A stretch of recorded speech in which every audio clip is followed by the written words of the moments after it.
SDET training on 75% discount. While Masters and PhD holders are struggling to find jobs, a software development engineer in test, SDET, makes $85,000 to $200,000 per year. Is it tough? No, it's easy. No programming knowledge necessary. If you can read, write, and communicate in English, you're good to join. SDET is the most sought-after IT professionals in the industry.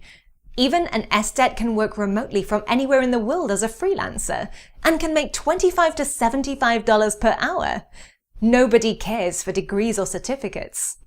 You will learn software testing, EGEL framework, Selenium with Java or Python, TestNG, BDD Cucumber, Page Object Modeling, PyTest, BDD Behave, Robot Framework, Postman, Rest Assured, SOAP UI, Git, GitHub, Maven, Jenkins, SQL, Jira, and many cutting-edge technologies. Anyone can join from anywhere in the world, on Skype or WebEx. Interested persons can contact WeCode, WeTest at gmail.com.